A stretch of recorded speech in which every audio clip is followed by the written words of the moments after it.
Alright, let's talk about a classic. Anand vs Karpov, 1994.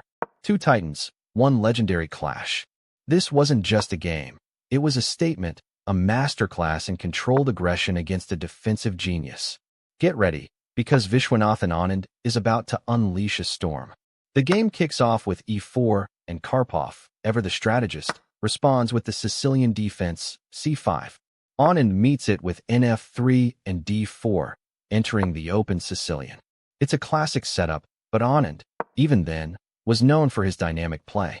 Karpov goes for e6, a solid, slightly passive move, then nbd7, trying to solidify his center. But Anand isn't one to sit still. He brings his knight to c3, then to a4, a less common choice, aiming to mess with Karpov's pawn structure on the queen side. It's an early declaration. I'm coming for you. Karpov, cool as ever, develops his pieces, getting his bishop to b4, pinning the knight. Anand quickly exchanges on c6, creating those doubled c-pawns for Karpov, but also opening the b-file for Karpov's rook later.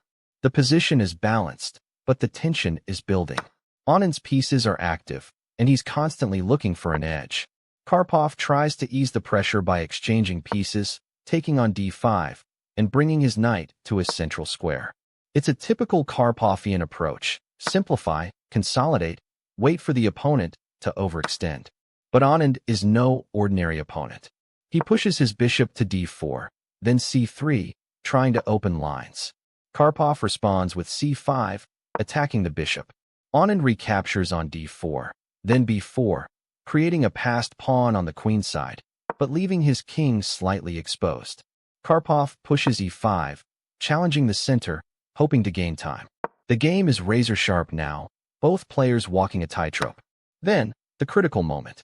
Anand's knight leaps to c5, landing on a fantastic outpost, staring down Karpov's kingside. Karpov tries to defend, bringing his queen to d6. Anand's rook comes to e1, adding pressure. The position is complex, but Anand has the initiative.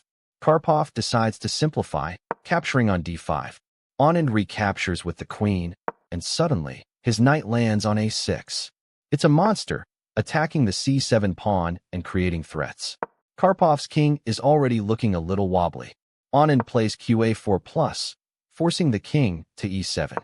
Karpov's defense is under immense strain. He brings his rook to c4, trying to contain the chaos.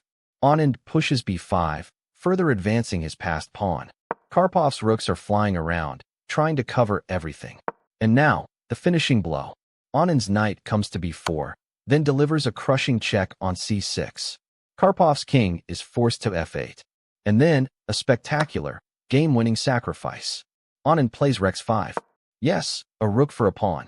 But it opens the d-file, unleashes the queen, and clears the path for the other rook. Karpov's king is completely exposed, his pieces are tangled, and there's no way to defend against Anand's relentless attack. Karpov tries to create a counter-threat with his d-pawn, pushing d3, but it's too little, too late. Anand's rooks coordinate perfectly, sweeping across the board, picking off pawns, relentlessly hunting the king. Rxd6, rd8+, rxd8+, and the final nail in the coffin, rb8. Karpov resigns. A stunning victory for Anand, a testament to his dynamic play and tactical brilliance against one of the greatest defensive players of all time. What a game. If you loved that breakdown, hit that like button, subscribe for more epic chess content, and let me know in the comments. What's your favorite Anand game? I read every one.